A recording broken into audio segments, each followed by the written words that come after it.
يلا بينا نعمل اجمل فول بسر الصنعة وفي 5 دقايق، يعني مش هياخد مننا نص ساعة. الفول ده طبعا احنا غاسلينه ونقعينه 24 ساعة،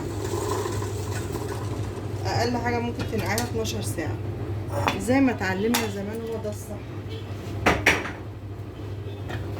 حطينا الفول نص كيلو، عليه كوباية عدس اصفر،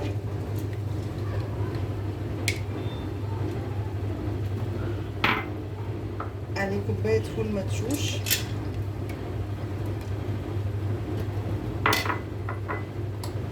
الليمونة طبعا دي احلى حاجة، جربي تاكليها بعد ما تستوي. انا غسلاها طبعا.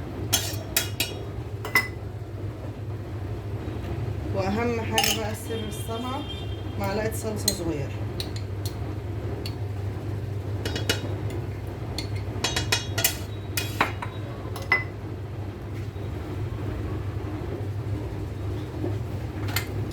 الفول، العدس، الفول المدشوش، الليمونة، معلقة الصلصة، هنغطيهم بالمية واقل عين. نفتح الغاز، بس انا قافلة الغاز.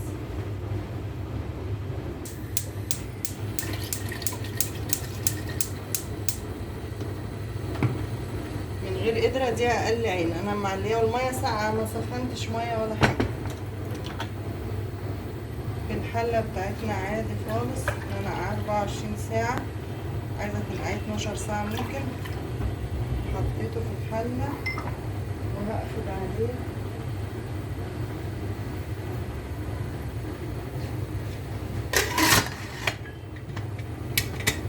عندك حلة ضغط عادي، عندك حلة عادية عادي، كله هيشتغل.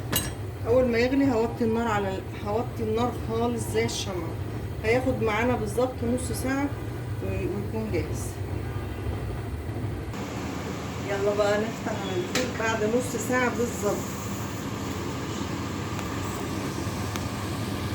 شوفي لون الفول، وعمر لونه ما هيغير معاكي. الفولة ايه؟ مستوية. تاكلي احلى فول بسر الصنعة. والليمونة بقى دي العشق بتاعي.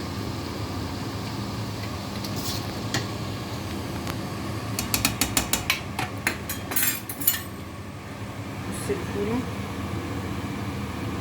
يا دوبك.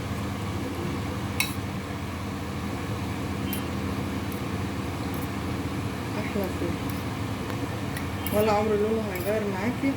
ممكن تعمليه وتحطي في كاس في الفريزر، وممكن تعمليه كل يومين 3، انه مش هياخد معاكي نص ساعة. الف صحة وهنا على قلوبك.